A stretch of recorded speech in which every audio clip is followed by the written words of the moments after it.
Hello, everyone. This is S.J. Thomason, and you've reached ChristianApologist.com. That's Christian-apologist.com. And today I'm here with Andrew, and I'm really excited because Andrew and I have had conversations before, and he brings in a lot of intellect and a lot of philosophy into our debates online with atheists and others. We met each other on Twitter, and so without further ado, I'm going to go ahead and turn this over to Andrew to introduce himself. Well, thank you very much. As you said, I'm Andrew Stratalides. I'm with the Red Pill Religion Project. I have a background in mathematics and philosophy and tend to hang out on Twitter a lot and occasionally do the YouTube streams on Red Pill Religion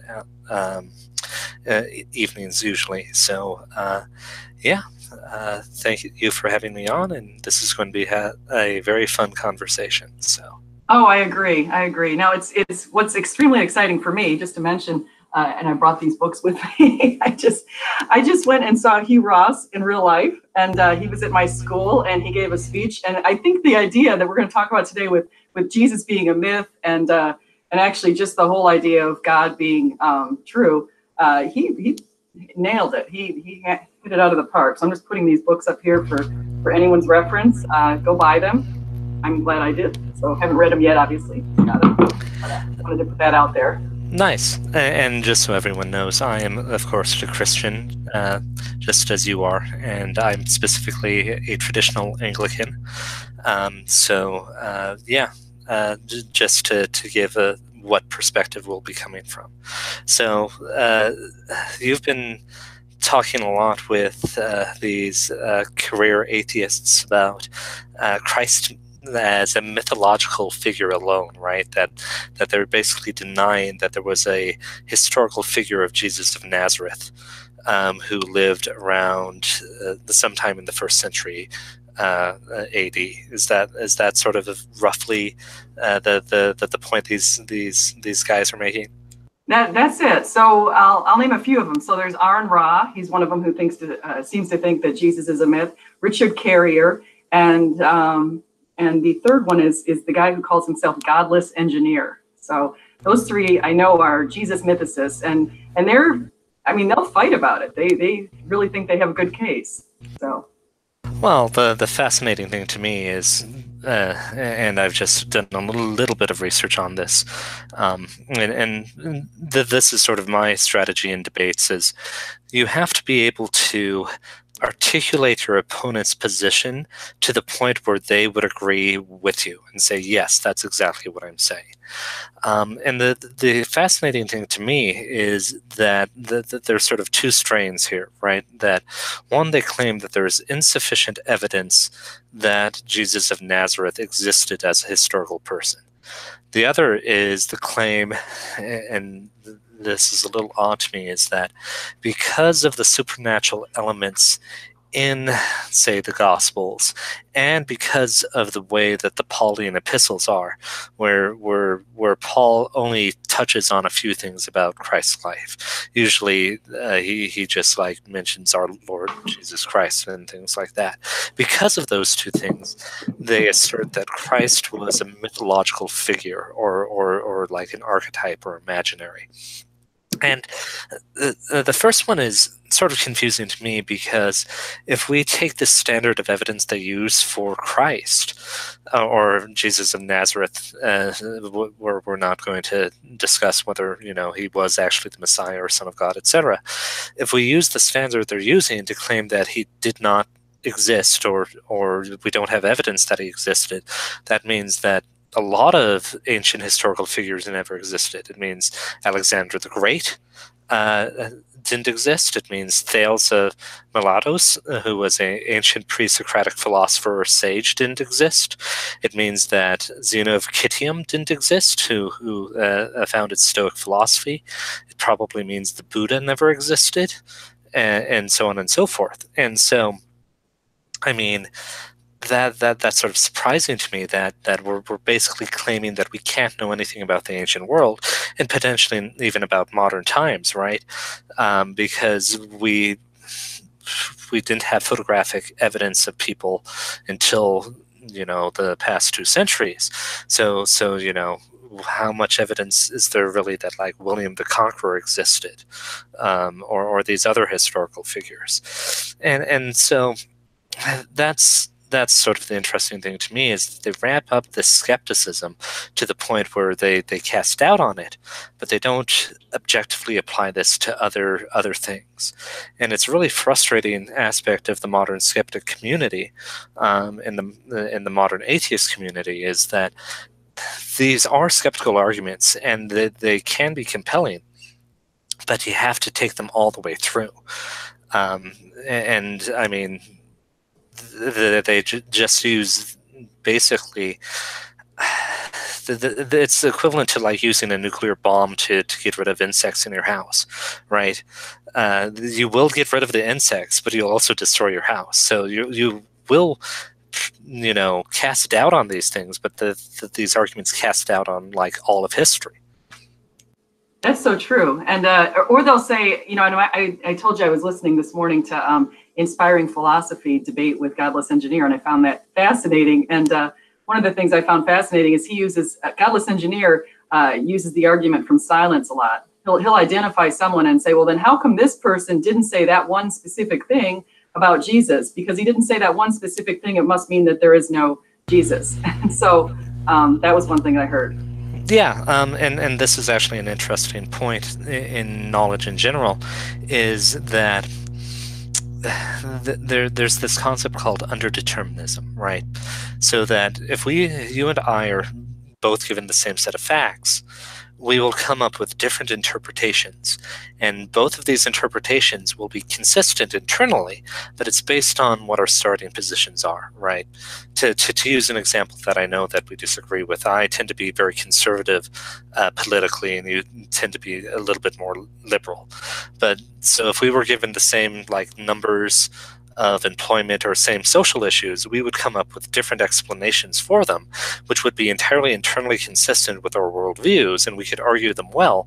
But that's the thing, is this evidence isn't what's determining our analysis per se. It's what we bring to the table before that. That's true. I agree. So there are certain presuppositions, and there are also, I'll be the first to admit I have some presuppositions with respect to God.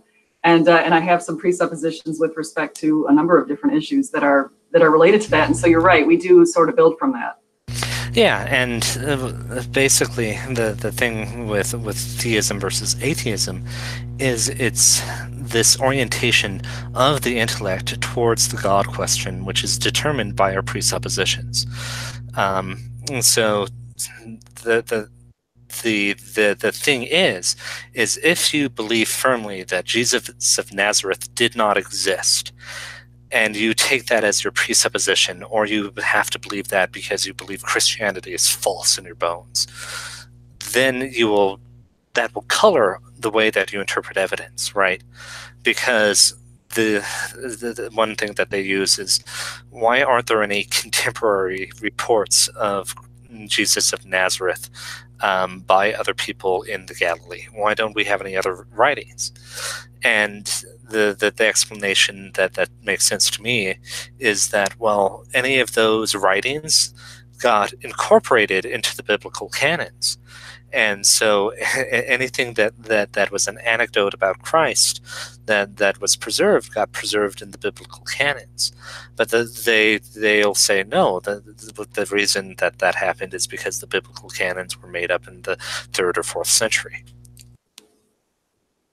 That's a great, and then we can actually find proof that from the book of John, for example, that comes from as early as 118 AD. So we actually have the earliest manuscript was from 118 of the book of John. So yeah, and then the other issue is these types of things of requiring contemporary writings of it. So let's imagine for a moment that we heard stories about, well, let's use a great example from American history, right?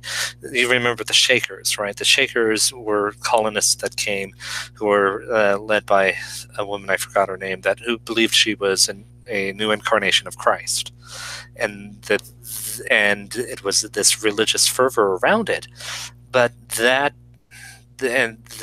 doesn't exist anymore, right? There's a tendency for lies and falsehood to break over time. And so one of the things that we can look at in these histories, right, is that our ancestors, metaphorically, in the Near East were as incredulous as supernatural claims are as a modern person, right? You got to have proof of the pudding that if you're going to heal people, you have to heal people. You're not going to accept this if it doesn't happen. And the thing is, if these things survived that type of situation, why it's very difficult for that to be the case if they were actually false, because truth is more robust than falsehood. But and you're right, and I just to point that out, nobody even said that Jesus was a myth before the 1700s. So yeah. No one made that claim. Yeah, and even Jews, right? Jews don't accept Jesus' messiahship, but they acknowledge that he existed and was like a sage or a rabbi, basically, and they have a different narrative about him having a falling out, etc., and being a heretic, basically. But if his theological opponents acknowledge the historical existence of Christ, who have no reason to go along with any mythology, right? Why would they do that, right? It's sort of like, to use an analogy, why would the United States assert that Kim Jong, the first Kim, the father, I forget his name, Kim Jong-il, I think, or whatever. Yeah, why would we assert that he exists if he didn't actually exist and they were just mythologically created by the North Koreans?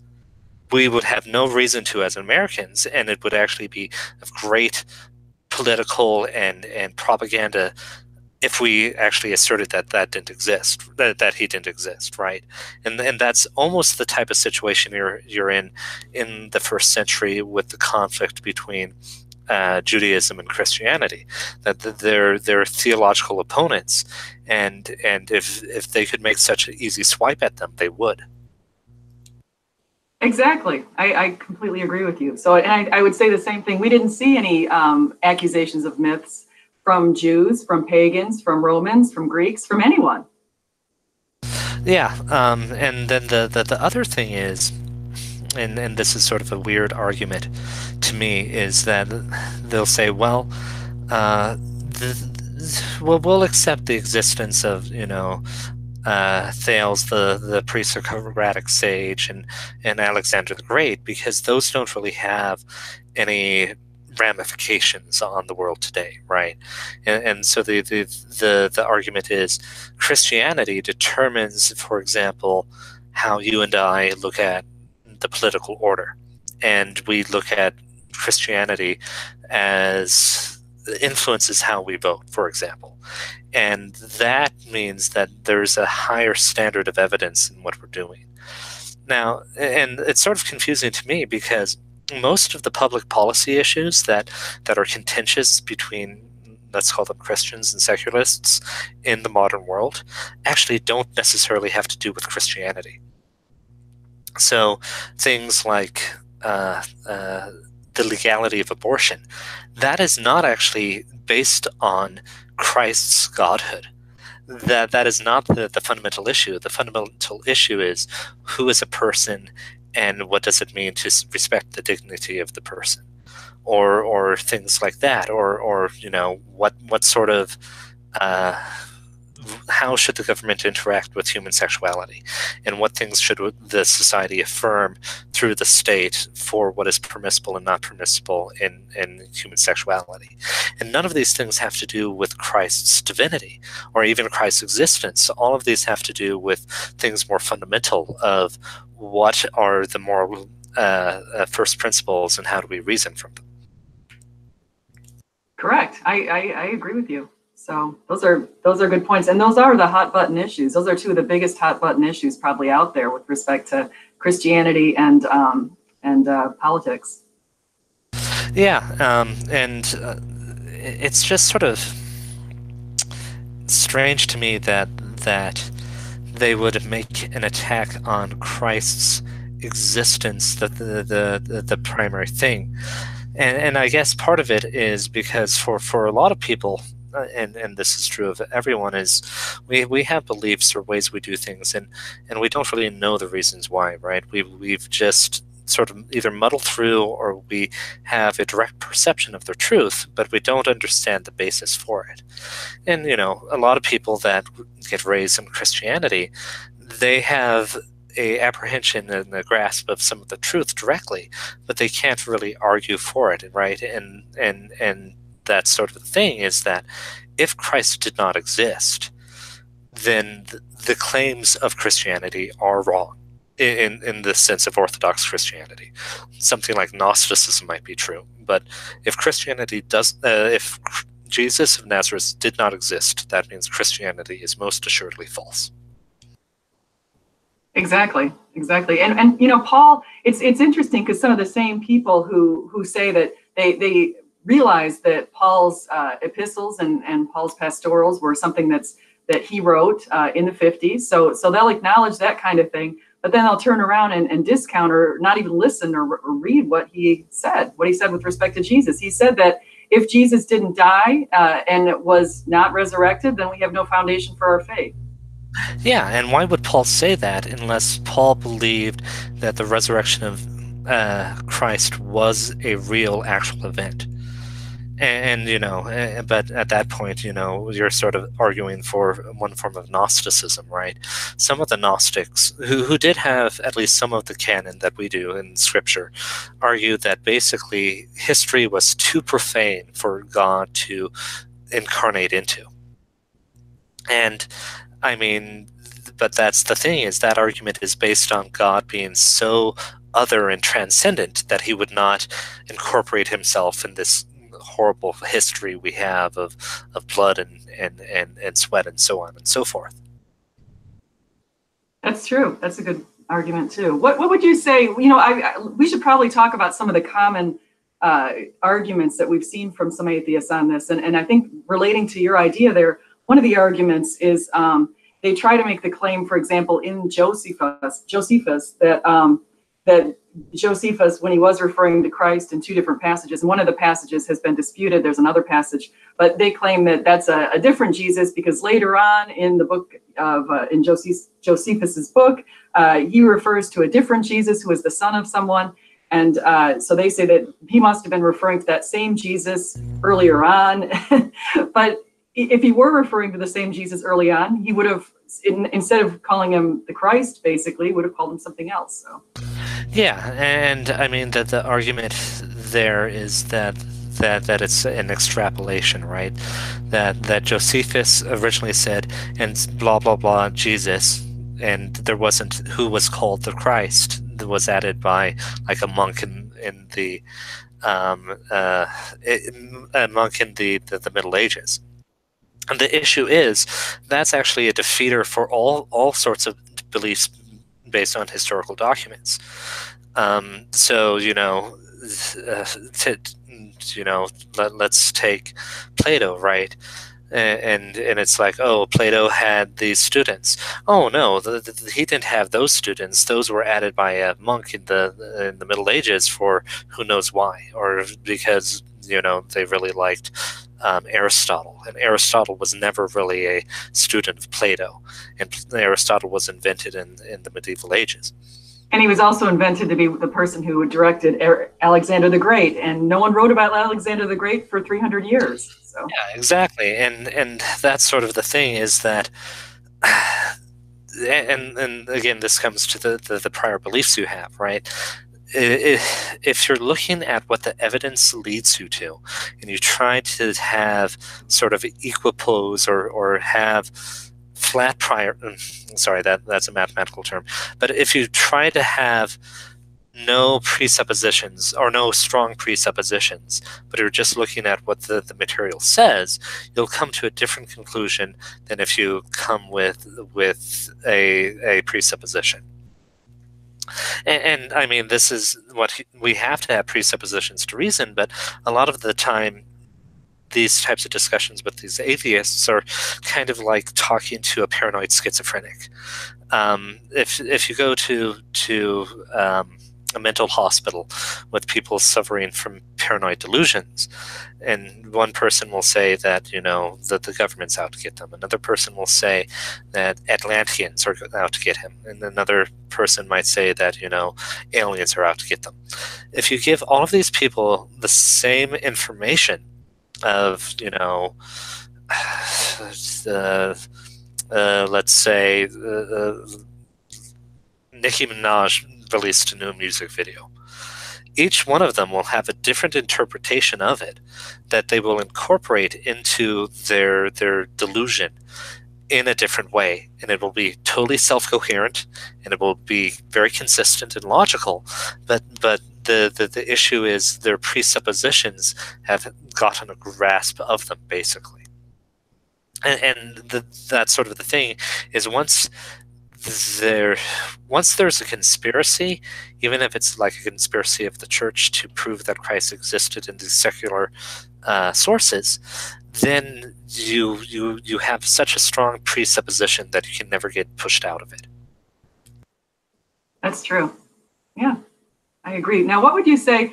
I want to go to a different, or kind of another area that I think we've seen from atheist arguments, is the idea that they say, well, what about the authorship of the four Gospels? So we attribute the four authors to Matthew, Mark, Luke, and John. And I've made pretty clear that no one's made a claim in ancient times that the Gospel should be attributed to anyone else. I never saw that. But what would you say about that? Because we see that a lot.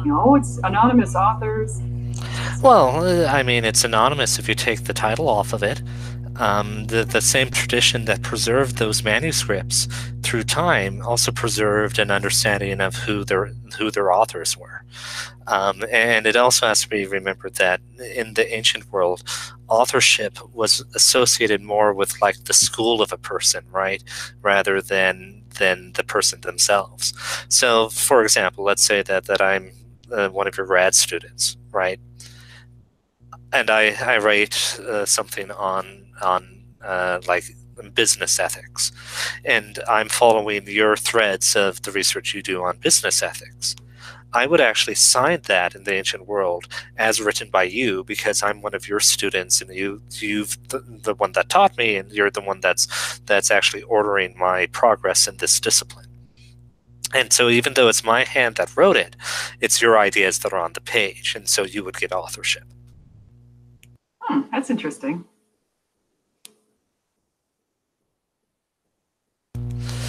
And so, I mean, I don't see how that's a more big of a deal than what's included in the Gospels themselves, right? So, in some sense, they are anonymous, but in some sense, they're not, because we have a tradition of who wrote them, and we can see definite differences in perspectives, right? So, the Gospel of Luke, for example, has all sorts of things about Mary. And the tradition tells us that Luke was the biographer of Mary. And what he did is he basically interviewed Mary and wrote down all of the anecdotes that she remembered of her life with Christ. And then we have St. John, right? And St. John is called John the Theologian. And so all of his things are tying into the theological aspects of Christ's prophethood on earth through time. And so that sort of thing is that these are specific, we can call them thinkers, and they definitely had disciples and students and so on and so forth. Another example is there's a Pauline epistle, and Paul basically says, here, I'm writing this in my own hand, and so that you will believe. And the way that it usually worked is that the people that were literate usually spoke several different languages. So Paul probably spoke Greek, Latin, Aramaic, Hebrew, and probably some of the other Creoles kicking around. And the way that it usually would work is that if Paul was sending a letter to someone, they'd hire a scribe because people didn't spend most of their time writing, and Paul would dictate, and the other people in Paul's party would also interject and say, "Oh, say this as well," and then Paul would sign it because he's the one that had the authority. So this thing is sort of it's basically casting doubt on their authoritativeness because it doesn't fall the same way that modern authorship does. And if you want to call them non-authoritative, just call them non-authoritative. The authorship doesn't matter, basically. I agree with him. That's a William Lane Craig point too. He basically says it just really doesn't matter. But the other thing is, if they were really going to be making up names, why would they even include Luke or Mark? Because neither of those two were apostles. Luke traveled with Paul. It's all documented in his book of Acts. And Mark knew Peter. So they could have easily, if they wanted to attribute it to somebody else, they could have definitely called Mark's text Peter, but they referred it to Mark as if Mark were someone worthy of writing the Gospels. But I wouldn't see a reason to make that up. If you're going to make it up, wouldn't you make it up with Peter? Yeah, and that would have greater authority too, right? Because Peter had some special place among the 12 disciples, and yeah, the attack on the authorship. I mean, and this is sort of the thing is that, well, and the same thing happens with like the U.S. Constitution, right? Well, the U.S. Constitution has this understanding of being the highest law of the land and imbued with a lot of positive sentiment. And so one thing that you can do is you can either attack the authors and say, well, it was written by slave owners and they were horrible people and we wouldn't accept them now, therefore why should we accept what it says here? Or you can even go further and say, well, it's not written by anyone, and it's sort of just kind of a denigration of tradition, really, is the way that I would put it. I agree. Yes, it would definitely be a denigration, and that's a very interesting point when you look at the early forefathers in the United States, like Thomas Jefferson. So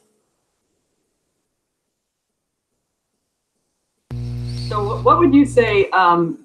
The idea that one point that I thought was interesting was the idea of slavery. So I'll just get to that because I had a debate with Richard Carrier the other night, and he said one reason that he thought that we could argue against, if I'm saying what he said correctly, but he basically pointed at slavery in the Bible and said our morals are better now than they were then, based on the fact that there were slaves back then, and there's still slaves today, obviously, but based on the fact that slavery was so prevalent back then, and Jesus didn't say anything about that in the Bible. What would you have argued, or what would you have said in response to something like that?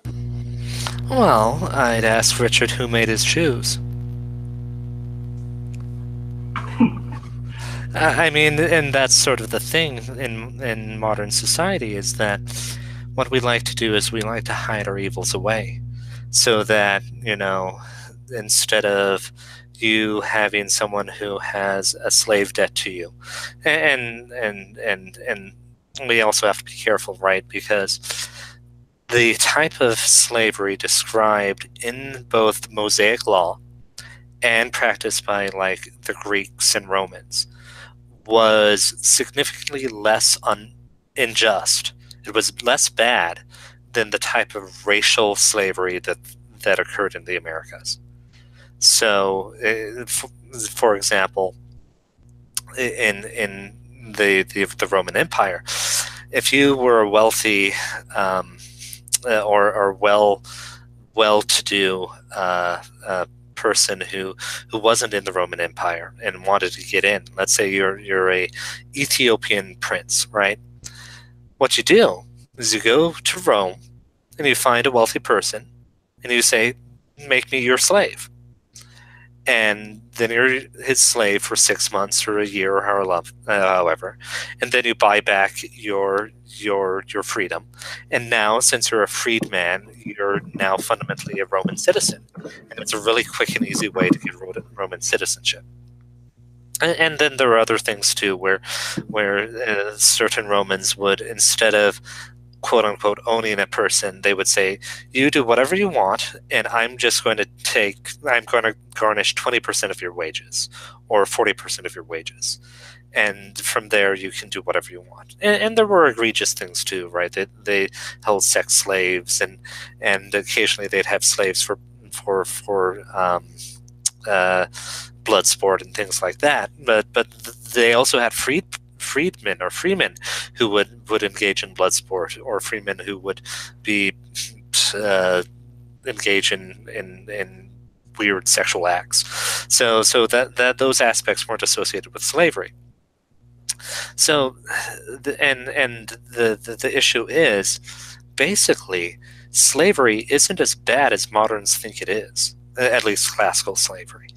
And so let's look at what happened in biblical times, right? Christ was entirely focused on two things.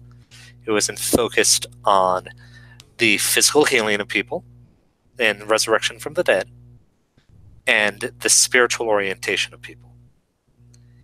And those were the fundamental things of his message. He didn't talk about he used analogies, but he didn't talk about things like not charging interest for debt, which is actually still in effect for Christians. He didn't talk about how to organize the economy or anything like that. He talked all about what is your duty to God, and he healed people and forgave them of their sins. So to get Christ on not condemning slavery is sort of like condemning Christ for not articulating economic policy, and that's sort of the thing there, and that's the thing too, is that yeah. So I think I covered that. I'm sorry, I probably rambled a bit.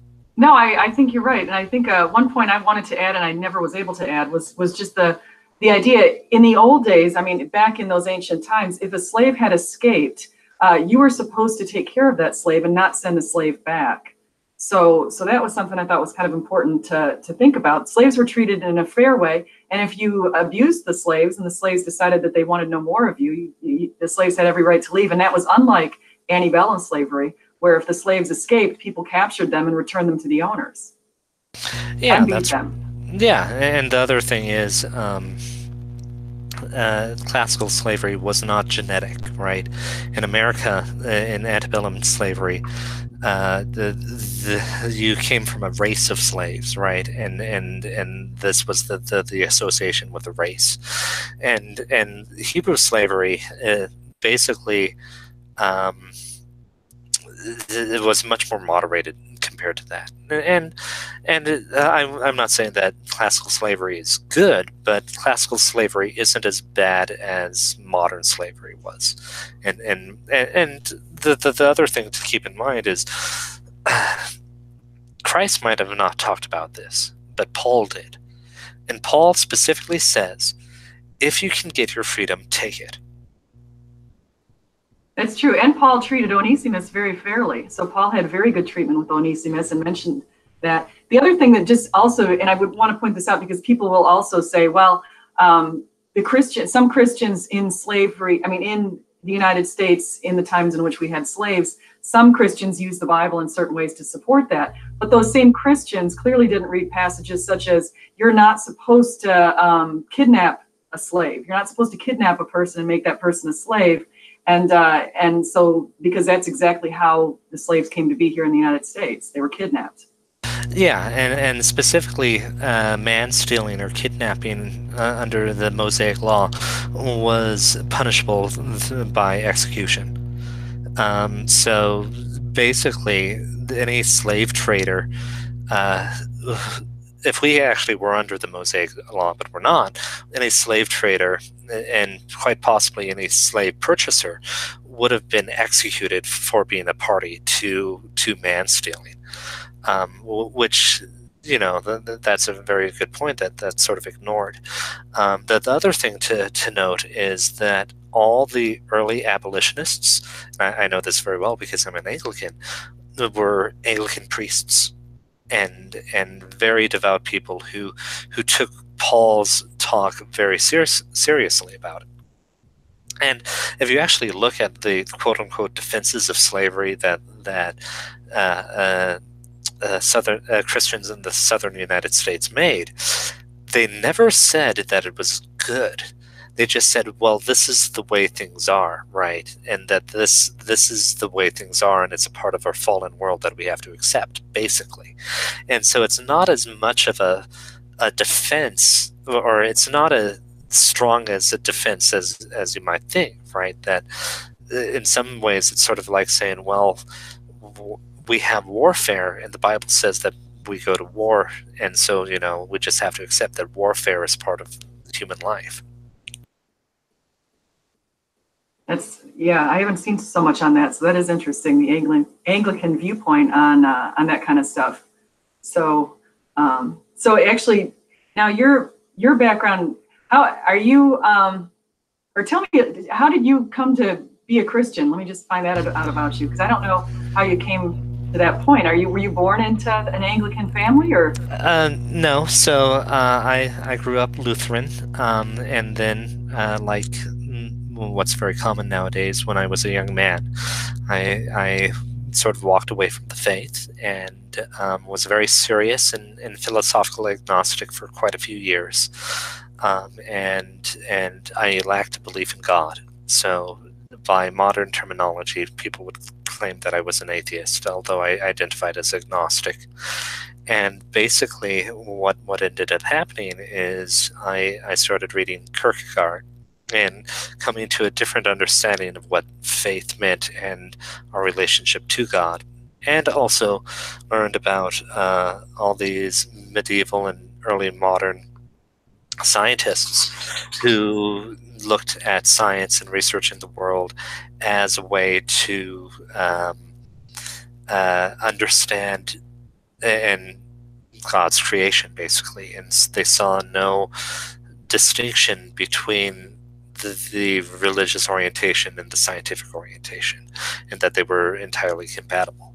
And so that's sort of how I came to the life as an individual. And as I did this, I joined an Anglican church and got very influenced by a specific adult Bible study that went through all the Bible and basically went through all the contradictions and things that were shocking to people that, you know, when they read the comic book version of the Bible, they don't realize. Like, there are two accounts of the number of animals in Noah's Ark.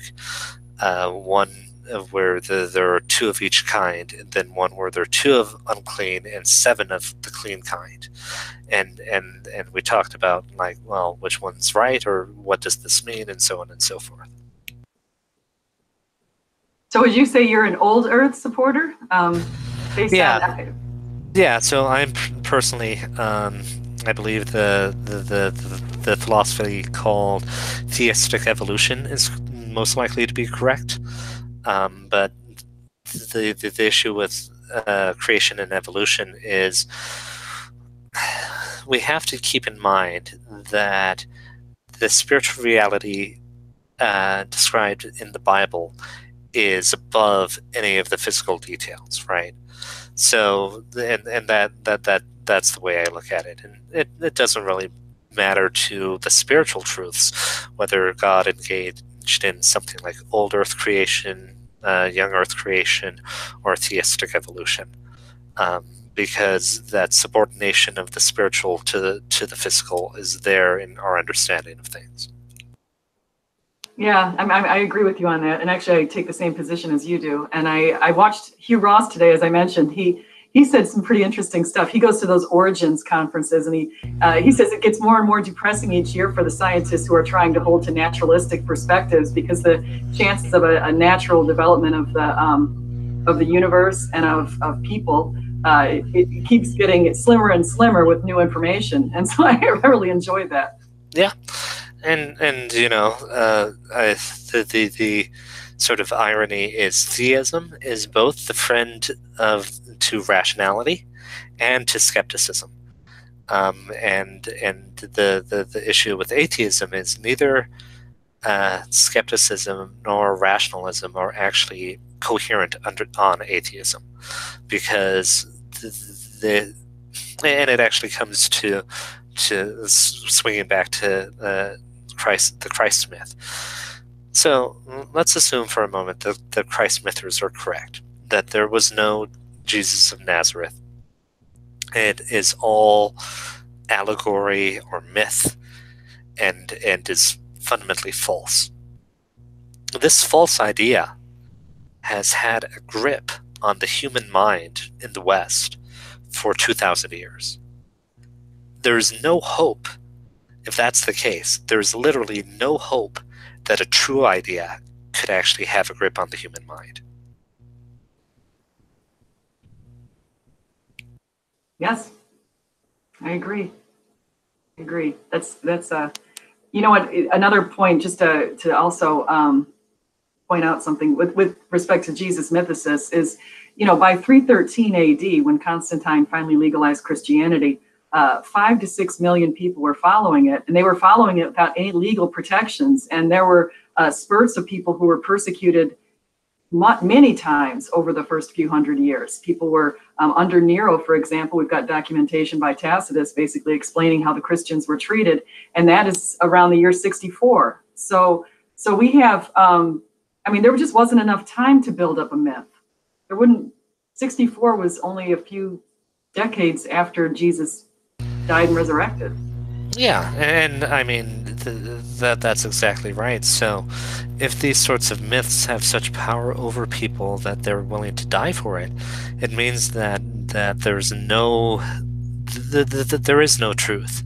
There is only different types of error. And basically, if that's the case, then all of rationality goes down too, because we're just unable to know the truth. And you know, people will claim, well, that's not the case, because now we have Enlightenment science, right? Well, we've had Enlightenment science for what, 300-400 years, and the thing is, Enlightenment science makes these strong claims of being able to find truth, but the issue with finding truth is sort of a bootstrap problem, right? We'll use an analogy. Let's say that I have a test, and I have no idea what the key to the test is. If I take that test, I can take that test using any strategy I want, but I really don't know if I got it right or not unless I already know what the answers are to the test. And that's sort of the thing, is that, oh, well, you know, the test is, you know, empiricism, for example. Well, we actually don't know if empiricism finds the truth. People claim that it does, but those are based on older assumptions, which are actually theistic and Christian, that we have the logos in our mind or our head that is the same as the logos that made the universe. And because there's this correspondence, we can know how the universe is and trust our cognition. But if we don't have that correspondence, we can't trust anything. I mean, and that's sort of the issue, is that and just to summarize, if the Christ mythicists are correct, then we can't know anything from history. And if we can't know anything from history, we can't really know anything. That's correct. That's a good point too. I agree with you. So, I mean, I would just go back and look at how, you know, and I've been asked this a lot every time I bring up, and I know it's one of my favorite things to bring up, is the apostles and their persecution. And Eve, actually, in the chat, she pointed something out. Mark and Luke were apostles. That was a mistake I made. They were apostles. They just weren't in the initial 12. So I should correct myself on that. But, you know, you look at how long these people, you know, they were in a unique position. So a lot of people try to say that when I use the persecution and the martyrdoms and that kind of thing to point to the truth behind Christianity, they'll say, well, what about the martyrdoms of the 9/11 hijackers? They look at the planes and those people, and they said they certainly believed in Allah. They believed they were going to heaven. Well, that's absolutely true. But you can't really compare that to the early Christians who were the ones who witnessed the risen Christ. It's not the Muslim hijackers didn't witness Allah. No one's seen Allah according to the Quran. So it's a different thing. But the other thing is they didn't just, it wasn't a temporary belief based on some vision or some fluke or something like that they just decided, oh, well, maybe I'll believe in Christ. They were being beat up, stoned, whipped, everything was happening to them, jailed. So there was no material benefit to these beliefs that they had back then. Whereas, the Muslims with the hijack incident, it was a real quick, drive the plane into the thing, gone, boom. It wasn't this long-term, decades-long practice that if you had any doubts in your mind, you certainly would have abandoned the faith because you'd be imprisoned and beaten and stoned and everything else. So, and another point is specifically with things like suicide bombers is there's actually a sociological effect that when people are engaging in an action that will defend their community and they're risking death for it or have certainty or near certainty of it, they'll enter actually a trance-like state. So this happens with suicide bombers. It can also happen with commandos in certain circumstances where they will actually, in some sense, lose fear. And it seems to be associated with taking an action that is in defense of what you perceive as your community. And the thing with the Christians is that they didn't martyr themselves to protect the church. On the opposite, there are cases where entire churches were martyred. There was an early bishop who was asked by a Roman magistrate to bring all of the treasures of the church because we don't want your Christians accumulating wealth. And so he comes, and he came with the entire parish of Christians and said, here's all of the wealth of the church. And they were all executed. And there are other cases too where like a Roman official would torture this Christian and ask, where is this kingdom that you claim that you're from? And the Christian would say the kingdom is not of this world, and so on and so forth. And the one torturing them did not believe that they were doing this for a spiritual kingdom. They thought that there was some sort of weird Christian kingdom that existed in the world that they were a part of this sort of underground society. And this is unique as far as I know, and very different than the sort of suicide attacks that have occurred in modern times. That's very interesting. I've never heard that story with the church. So I'd like to get with you on that a little bit more if we find out some of the names and what year that was, because I'd like to get more details on that to learn about that. I have written on Christian persecutions in the first few hundred years and on which people as emperors were the ones doing the persecuting, because it wasn't all of them. Yeah, that's right. And for example, as far as I know, Marcus Aurelius actually tried to reduce the amount of Christian persecution, even though he believed Christianity to be false. There's some mixed evidence there, but I'm willing to give Marcus the benefit of the doubt. I didn't know that with Marcus. Now I have his book Meditations, and his book has a lot of good ethical principles in it, so I wouldn't doubt that he could think like that. So yeah, definitely. It's interesting. So so what else would you like to share? What other debates have you been in with atheists on Twitter? And I'm looking at the chat. If anyone wants to put a question into the chat, we can certainly field some of those. I don't see any questions in the chat yet. No, I don't see anything either. Yeah, I mean, the only thing I see is Eve Niskanen says Richard Carrier takes that ancient people were credulous in a way modern people are not as an axiom. And yeah, that's fundamentally the issue. And in a lot of ways, the ancients seem to have been better at smelling out bullshit than moderns are. Yeah, I would say so too. We have a lot of examples of skeptics back then, and there's no biological reason to claim that we're any different than they were back then. So why would our minds be any different biologically? So there's no way to even make that claim. It's not true. It's evolution. It's not even possible. So. Yeah, especially 2,000 years. There can be an argument made that since the rise of agriculture about 6,000 to 8,000 years ago, that certain areas of the world that have had agriculture a long time, like Iran, have had time for selective pressure to affect them in the change in agriculture. But we're talking like maybe 1 to 3 genes that are changing in the level. Not something as big as like how credulous you are of supernatural beliefs. Exactly. I mean, I know through dietary changes we've gotten taller. There is evidence of that, but that has to do with dietary changes over time. So we have small changes, but it's not saying they happen to be way more credulous. We have no support for that. If you go back and look at ancient texts and ancient skeptics, there were plenty. Yeah, no, and they're able to run circles around a modern skeptic. Sixtus Empiricus has 2 really excellent books on skepticism that I recommend to anyone that is a skeptic. And the thing with Sixtus Empiricus is he was a part of a skeptical school who was skeptical even of skepticism.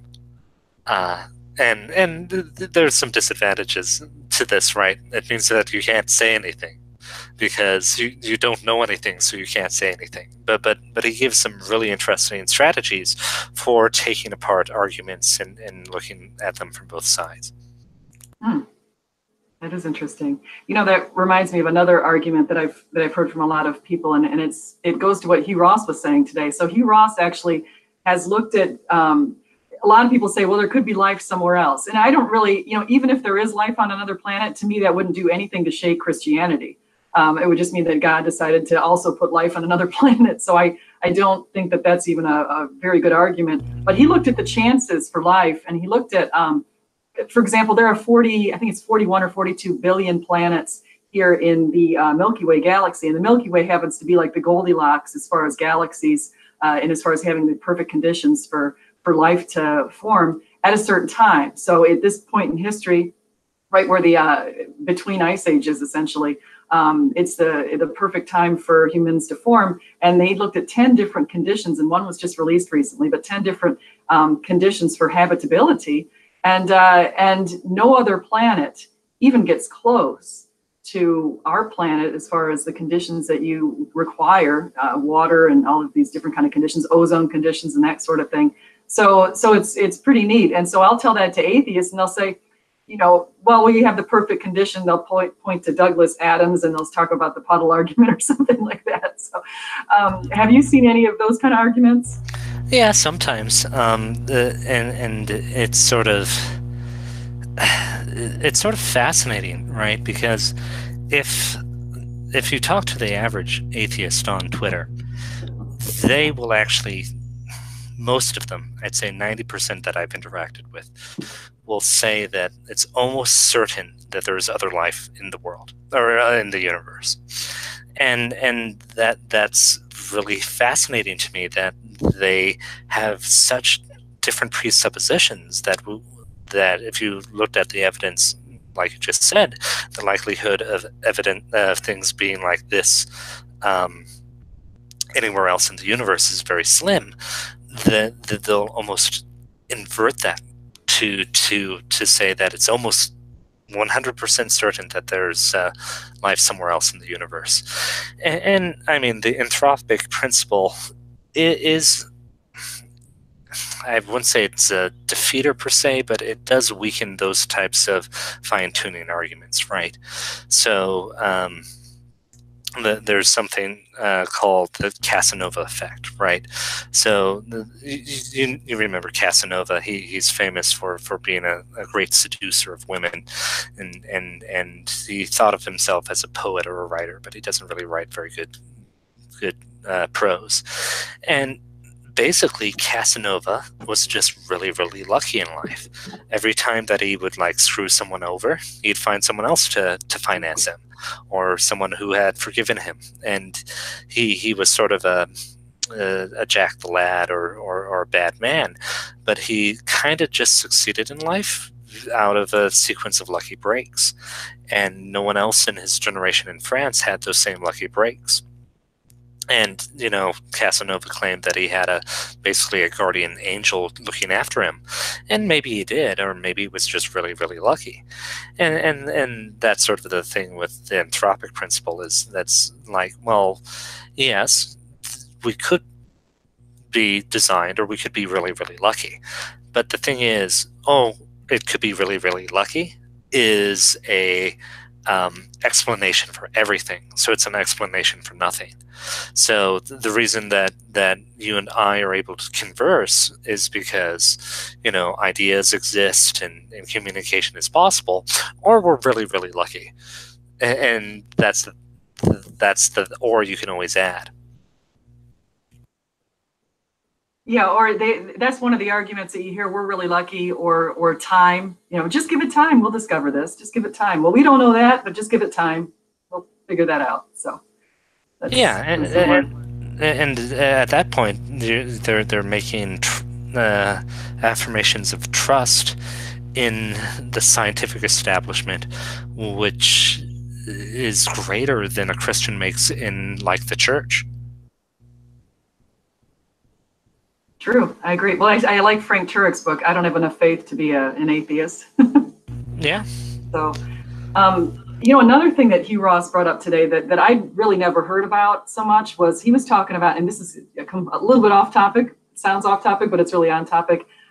He was talking about, he actually mentioned all the angels, and he mentioned the third of the angels that came down to the earth to reject God, and he mentioned the other angels, and he said that there was an occult in Russia, and when the idea was that if people call on, and I'm going to actually write a blog on this because I don't know anything about it, so I want to do some research on it so I can write something. But he says that in Russia, there were a group of people in universities who were starting to study the occult, and things really horrible started happening to them when they would call on these evil spirits to come, they would open the door to these evil spirits. So it was just something that was really different that he brought up today, and I'm going to have to go investigate that. So do you know anything about people who've been in occults before? All I'm going to say is that the Western, and especially like European, American, and Australian tendency to dismiss the existence of the spiritual aspects of reality is a horrible blind spot. Which is, these things are real, and our actions can affect them. And it's more speculative, but one of my favorite theories for like alien abductions is they're actually the modern interpretation of demonic experience that has been documented for thousands of years. You know what's funny that you say that? How many atheists have you spoken with who've had some sort of an experience and then they've written off? So let me just name a couple. I was on a video called eons ago with somebody called Peter, who's on Twitter, and Peter basically said he had an alien abduct him, and he forgot. Time basically flew by.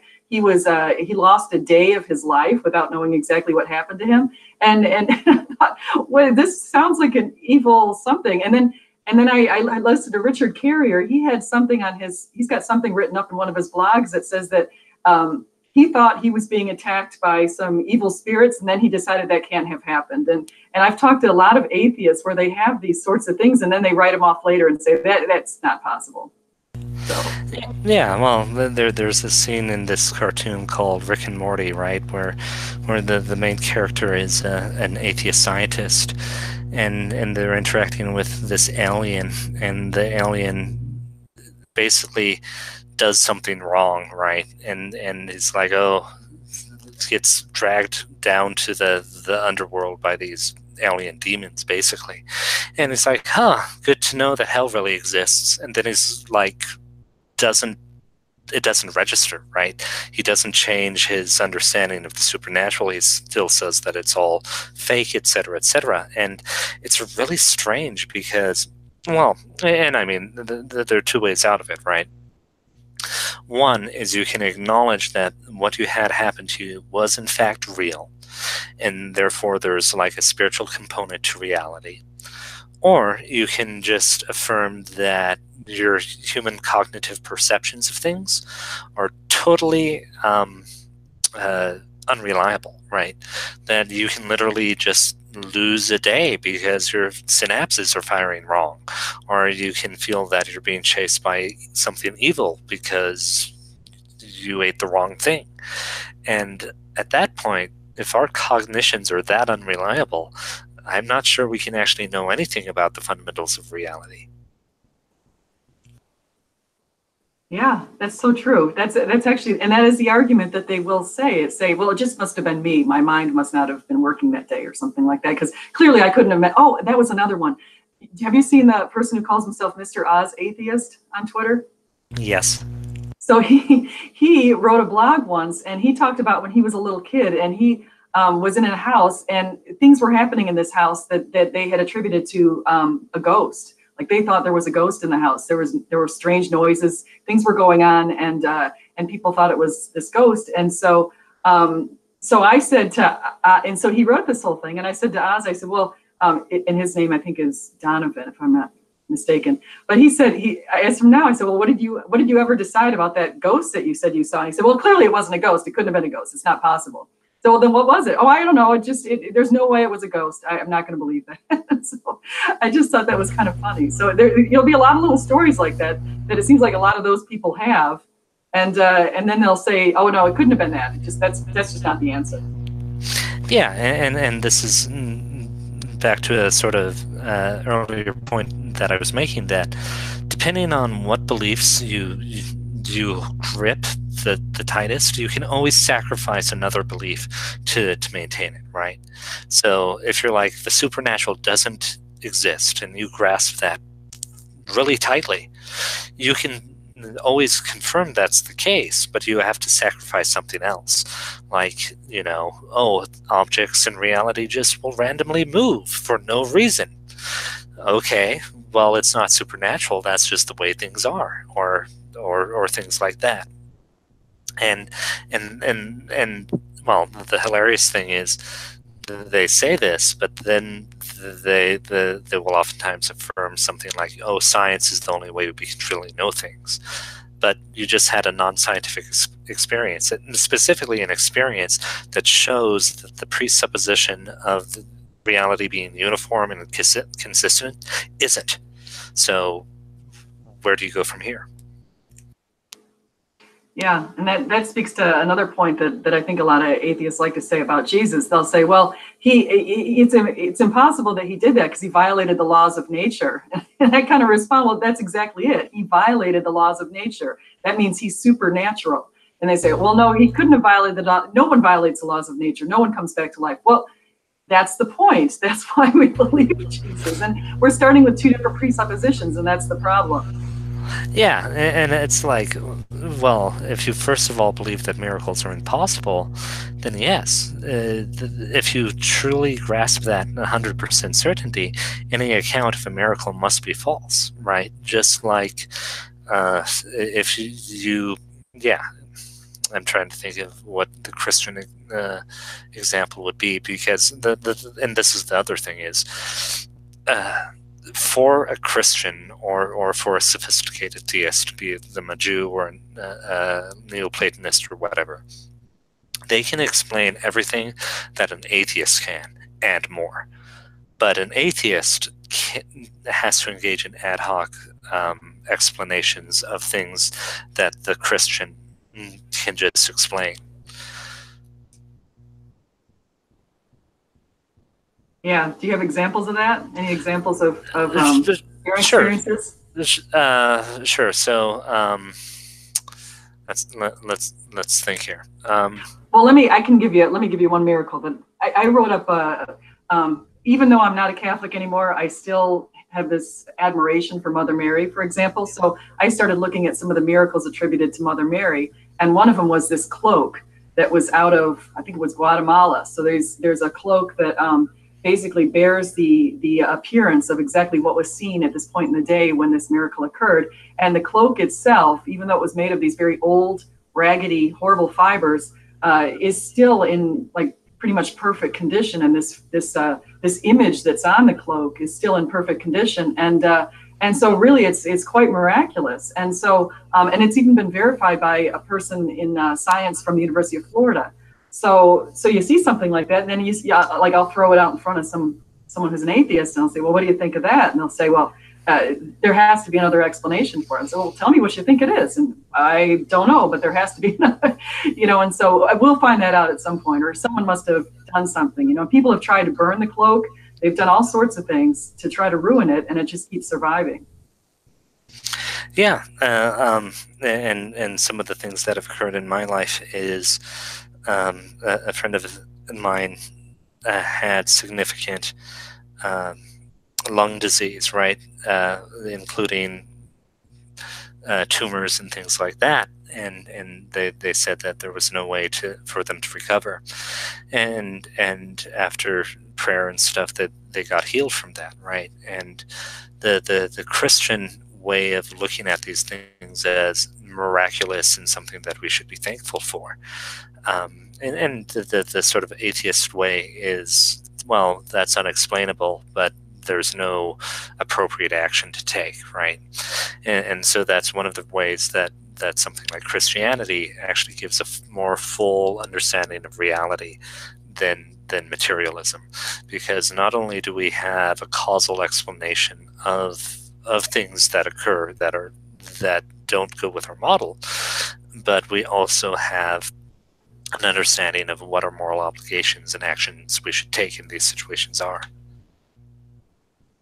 Yeah, that reminds me of another atheist. I had an atheist one time send me a direct message and said, could I pray for his daughter who was about to be born? And so if I could, because there were some struggles or something going on where he was really worrying about whether the daughter was going to come out healthy. And he said, could I lead a prayer thing? So I actually tweeted it, and I got tons and tons of people liking it and retweeting it. And it was one of those tweets that kind of went almost, I mean, it wasn't viral, but it really got quite popular. And his daughter was born, but she was put into she was considered a preemie, and she was put into an incubator for a little while and taken care of, but she's healthy now. She's perfect. And so I wrote him back at some point after I found out that his daughter was in great condition, perfect health and all this stuff. And he said, and I said, well, that does give some support for prayer. And he said, well, no, it doesn't give support for prayer because his daughter had to spend time in this incubator. And so I said, wait a second, no, we pray and she's healthy now. And we've had all these prayers out there for you. And he said, well, no, he still is not going to believe in God, because if God was going to answer his prayers perfectly, he wouldn't have allowed the child to be in the incubator. So. Yeah, well, I mean, yeah, and some people are never satisfied, right? And I mean, literally, God, for us Christians, God came in the flesh and walked amongst us and literally rose people from the dead, and that was insufficient for some people. So if that's insufficient for some people in that time, it's unsurprising to me that prayers being answered is insufficient for people now. And speaking of people walking, like I've actually had a couple of atheists. One of them is called Hack and Slash, and the other one's Renee. And both of them have, I've interacted with them a lot on Twitter, but both of them said, well, what if I grant you the resurrection occurred? Now you have a problem. You have to get from the resurrection occurred to now saying that Jesus is supernatural. And I said, well, if the resurrection, I don't see why they don't get this. If someone came back to life after 3 days, that violates our natural laws. Bodies break down and go into rigor mortis, and it's just it to me. It's like I don't see that. There's not a problem to me if you show that someone came back from the dead after 3 days. That is an automatic supernatural event, and the supernatural events are caused by a supernatural power, which is the divine power, which is God. So yeah, and part of this is difficulty in separating natural and supernatural, right? If we're not careful, we will end up defining angels as natural beings, because angels are created, they're entirely dependent on God's existence, and so on and so forth.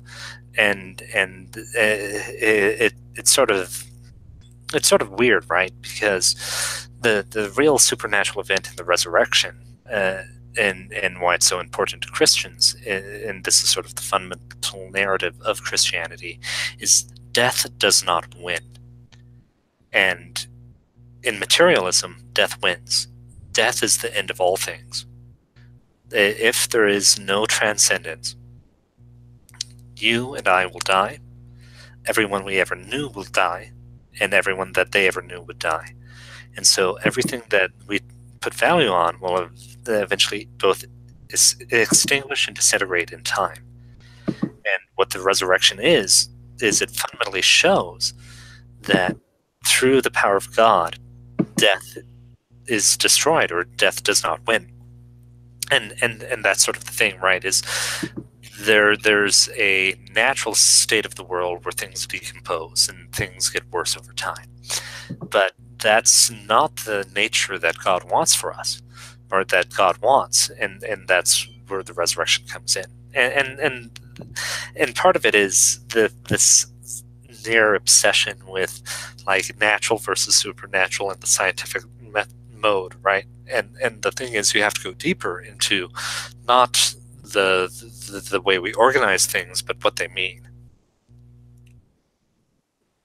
Agreed. And actually, that was part of the result from my conversation with Renee. He said, well, maybe it just needs to be, we need to take a look at natural laws, and maybe make it possible in a natural law that people can come back to life. I said, I hope I'm not misrepresenting him. I'll have to go back and look at his exact wording, but that's what he said. So it was interesting. Yeah, exactly. Anything else that we want to do? I'm reaching the time where I have to sign off pretty quick. Oh, okay. Well, great. Well, let's go ahead and why don't we let everyone know how we can find you, or how they can find you. And I just made you and Eve moderators, by the way, on my channel, so I can add you to my moderator list. But tell everybody how they can find you, and on Twitter, or if you're in any other places. I don't know if you've got blogs or any other places where people can go to access information from you. Sure. I am mostly on Twitter at Astratalities. Occasionally, I will blog on redpillreligion.com. I'll also post to those places when I'm on YouTube and things like that. But that's the best way to see what I'm about. So thank you again. Excellent. Well, thank you so much. And thank you, everybody who came in here to listen today. I really appreciate it. Yeah, I just see that you've just noticed she has a wrench. You do too. So, thank you so much, and goodbye. And again, tomorrow, just to mention real quick, I see Craig is also in the chat. Craig Reed and I, and JMD Apologetics, which is John Dunphy. We're all going to be getting on a channel at 1:30 in the afternoon. So join us again tomorrow, 1:30 Eastern Daylight Time. So thank you so much.